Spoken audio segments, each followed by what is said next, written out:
अनी आधी रात को जनक के रूम में जाता है, उसका हाथ पकड़ता है और ये चीज़ बिपाशा देख लेती है और बिपाशा अर्शी को कॉल करके सब कुछ बता देती है। ये कोई सिंपैथी नहीं है जनक की तरफ, आप आधी रात को जा रहे हैं और जनक अपनी पट्टी खुद भी कर सकती है और बहुत ही वैलिड क्वेश्चंस पूछ रही है अर्शी अनिरुद्ध से कि उसके हाथ में नहीं लगी थी।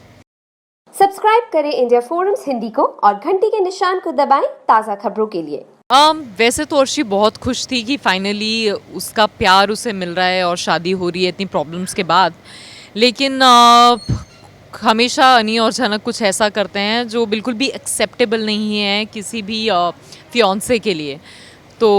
अनी आधी रात को जनक के रूम में जाता है, उसका हाथ पकड़ता है और ये चीज़ बिपाशा देख लेती है और बिपाशा अर्शी को कॉल करके सब कुछ बता देती है। तो अर्शी आई तो बहुत अच्छे मूड से थी कि अनी को ज्वेलरी दिखाऊंगी जो सृष्टि ने खरीदी है अपने होने वाले दामाद के लिए, लेकिन it's in vain because she is heart broken to see all of this and to hear कि ऐसा ऐसा हुआ है और अनी उस पर चीट कर रहा है। तो she is ready to break all the bonds with him and वो रिश्ता तोड़ना चाहती है, ख़त्म करना चाहती है, क्योंकि जहाँ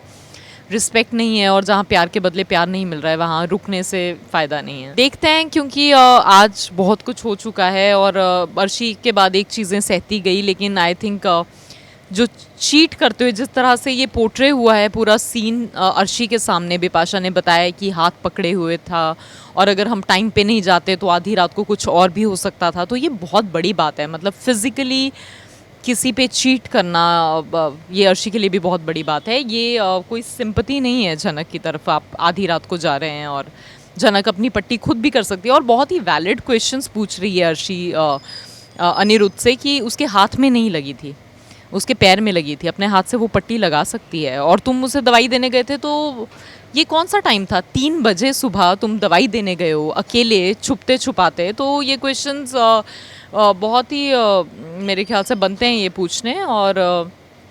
तो वो इस बात पे रिश्ता तोड़ सकती है और हो सकता है कि सृष्टि अब ये रिश्ता ना तोड़ने दे, क्योंकि ये एक तरह से it's a war of Srishti against Janak और सृष्टि हारना नहीं जानती। तो हो सकता है कि वो अपनी बेटी को बोले, अर्शी को बोले कि अब तुम पीछे नहीं हट सकती, अब तुम्हें अनी को छीनना ही पड़ेगा। So both the possibilities are there, let's see what happens.